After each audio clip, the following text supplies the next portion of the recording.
जनसंचार के माध्यम कौन कौन से होते हैं। इससे पहले हमें मालूम होना चाहिए कि संचार क्या होता है।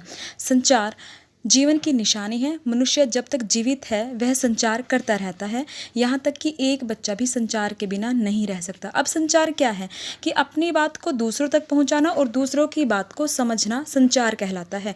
मतलब कि मनुष्य जब से पैदा होता है और जब तक वो रहता है तो उसके बीच में संचार की प्रक्रिया चलती रहती है। मनुष्य ही नहीं, प्रकृति का हर जीव जंतु संचार करता है, लेकिन सबसे मुख्य संचार किसका माना जाता है?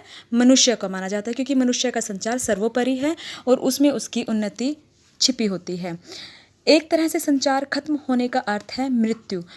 वैसे तो प्रकृति में सभी जीव संचार करते हैं, लेकिन मनुष्य की संचार करने की क्षमता और कौशल सबसे बेहतर है। मनुष्य एक सामाजिक प्राणी है और उसे सामाजिक प्राणी के रूप में विकसित करने में उसकी संचार क्षमता की सबसे बड़ी भूमिका रही है। यानी कि मनुष्य को अगर कुछ सीखना है और कुछ सिखाना है तो उसको संचार की आवश्यकता पड़ती है। संचार का हमारे जीवन में ना होना मतलब कि मृत्यु के समान माना जाता है। परिवार और समाज में एक व्यक्ति के रूप में हम अन्य लोगों में संचार के जरिए ही संबंध स्थापित करते हैं और रोज़मर्रा की ज़रूरतें पूरी करते हैं। अगर आपको दुकान पे जाना है, कोई चीज़ खरीदनी है, तो अपनी बात को बोलकर वहाँ पे रखोगे और वहाँ से वो चीज़ खरीदोगे। तो हर जगह हर चीज़ के लिए हमें संचार की आवश्यकता पड़ती है। संचार ही हमें एक दूसरे से जोड़ता है। सभ्यता के विकास की कहानी संचार और उसके साधनों के विकास की कहानी है।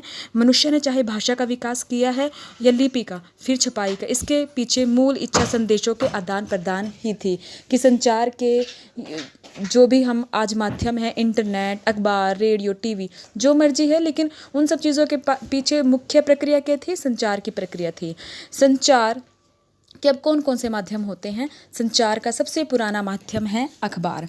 अखबार जो है संचार का सबसे पुराना माध्यम माना जाता है। प्रिंट यानी मुद्रित। संचार का माध्यम कौन सा होता है? अखबार। और अखबार को हम क्या बोलते हैं? प्रिंट यानी मुद्रित माध्यम जनसंचार के आधुनिक माध्यमों में सबसे पुराना है। और सबसे पहला जो छापा खाना है, भारत में सबसे पहला छापा खाना सन 1556 में गोवा में खुला था। इसे मिशनरियों ने धर्म के प्रचार पुस्तकें छापने के लिए खोला था। तब से अब तक मुद्रण तकनीक में काफ़ी बदलाव आया है और मुद्रित माध्यमों का व्यापक विस्तार हुआ है। उसके बाद जनसंचार का दूसरा जो माध्यम है वो है रेडियो। रेडियो जो है श्रव्य माध्यम है। इसमें सब कुछ ध्वनि, स्वर और शब्दों का खेल है।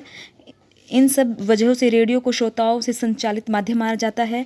जिस प्रकार से हम अखबार में अगर कोई न्यूज़ हमें समझ नहीं आ रही तो हम उस न्यूज़ को अलट पलट करके दोबारा पढ़ सकते हैं, लेकिन रेडियो में हम सिर्फ एक खबर को एक ही बार सुन सकते हैं। उसके बाद है टीवी। टीवी जनसंचार का एक ऐसा माध्यम है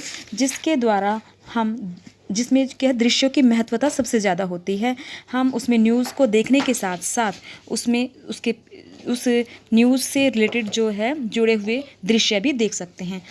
उसके बाद है लास्ट जो माध्यम है इंटरनेट। इंटरनेट जो है जनसंचार का सबसे आधुनिक माध्यम माना जाता है। इंटरनेट को इंटरनेट पत्रकारिता, ऑनलाइन पत्रकारिता, साइबर पत्रकारिता या वेब पत्रकारिता जैसे विभिन्न नामों से भी जाना जाता है। नई पीढ़ी के लिए यह एक आदत सी बनती जा रही है। जो लोग इंटरनेट के अभ्यस्त हैं या जिन्हें 24 घंटे इंटरनेट की सुविधा उपलब्ध है, उन्हें अब कागज़ पर छपे हुए अखबार उतने ताज़े और मन भावन नहीं लगते। उन्हें हर घंटे 2 घंटे में खुद को अपडेट करने की लत लग जाती है। तो ये हमारे जनसंचार के मुख्य माध्यम हैं: अखबार, प्रिंट या फिर मुद्रण, रेडियो, श्रव्य माध्यम, टीवी, दृश्य और श्रव्य, और सबसे आधुनिक माध्यम है हमारा इंटरनेट।